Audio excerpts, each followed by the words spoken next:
Saudara-saudariku terkasih, salam berkah dalam. Sudahkah kita memberi senyum hari ini? Minggu 7 Juli 2024. Hari Minggu biasa ke-14. Kita awali permenungan kita dengan tanda kemenangan Kristus. Dalam nama Bapa dan Putra dan Roh Kudus. Amin. Permenungan kita diambil dari Injil Markus bab 6 ayat 1 sampai 6. Kemudian Yesus berangkat dari situ dan tiba di tempat asalnya, sedang murid-muridnya mengikuti dia. Pada hari Sabat, ia mulai mengajar di rumah ibadat, dan jemaat yang besar takjub ketika mendengar dia, dan mereka berkata, "Dari mana diperolehnya semuanya itu? Hikmat apa pulakah yang diberikan kepadanya? Dan mujizat-mujizat yang demikian, bagaimanakah dapat diadakan oleh tangannya? Bukankah ia ini tukang kayu? Anak Maria, saudara Yakobus, Yoses, Yudas, dan Simon? Dan bukankah saudara-saudaranya yang perempuan ada bersama kita?" Lalu mereka kecewa dan menolak dia.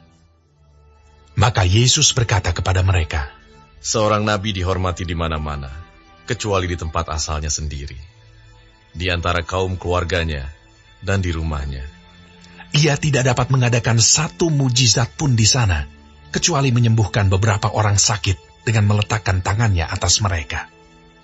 Ia merasa heran atas ketidakpercayaan mereka. Lalu Yesus berjalan keliling dari desa ke desa sambil mengajar. Saudaraku terkasih, Injil hari ini bicara tentang Yesus yang ditolak oleh orang-orang sekampungnya. Ada pertanyaan mengapa Yesus ditolak oleh orang-orang yang mengenalnya. Karena pribadi Yesus tidak sesuai yang mereka harapkan. Mereka menginginkan seorang Mesias yang bisa membebaskan mereka. Bisa membuat mereka mengalami sukacita. Dan menurut mereka itu tidak mereka temukan dalam diri Yesus. Apalagi yang latar belakang keluarga. Yang bagi mereka menjadi sesuatu yang aneh. Seorang Mesias dari keluarga yang sederhana. Dari keluarga yang agak miskin. Keluarga seorang tukang kayu. Dan inilah yang semakin menegaskan mereka untuk menolak Yesus. Karena Yesus tidak melakukan mujizat apapun di daerah asalnya. Tapi menariknya Yesus tetap menerimanya dengan rendah hati. Ia tidak protes, ia tidak marah, tidak memaksakan kehendaknya.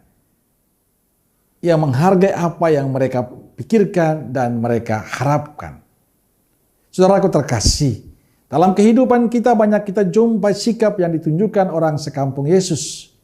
Kita menemukan banyak orang mengadakan penolakan terhadap kehadiran Yesus. Baik itu dalam pembangunan rumah ibadat ataupun dalam lambang-lambang kekatolikan kita. Orang begitu takut, orang begitu cemas bila kita menyebut Yesus. Aneh. Tapi itulah kenyataan yang kita temukan dalam kehidupan bangsa kita. Sebagai murid Kristus kita akan berhadapan dengan penolakan-penolakan itu. Kita akan mengalami, bahkan terus mengalami. Mengapa Yesus ditolak? Kadang kita tidak mengerti mengapa orang begitu takut dengan Yesus. Menurut saya, karena Yesus mengajarkan kebaikan. Karena Yesus mengajarkan cinta dan pengampunan. Karena Yesus mengajarkan belas rasa dan keadilan. Karena Yesus mengajarkan kebencian jangan dibalas dengan kebencian. Tapi dengan cinta dan mendoakan. Dan masih banyak lagi hal baik yang diajarkan Yesus. Dan semua sikap yang diajarkan Yesus itu berlawanan dengan kebiasaan dunia ini. Dunia mengajarkan bencian, permusuhan, mengajarkan kekerasan, mengajarkan ketidakadilan dan ketidakbenaran. Tapi kebaikanlah yang diajarkan oleh Yesus. Saudaraku yang terkasih, berhadapan dengan situasi dunia ini, sebagai murid Kristus, apa yang bisa kita buat? Apa yang bisa kita lakukan? Mengikuti arus dunia atau menghidupi cara hidup Yesus? Hari ini kita mendapatkan pencerahan bahwa cinta dan kebaikan Yesus jangan pernah berhenti kita lakukan hanya karena 1-2 orang yang menolak kita. Masih banyak orang yang membutuhkan cinta dan perhatian kita. Jangan pernah berhenti untuk mencintai dan berbuat baik hanya karena 1-2 orang yang mengkritik kita.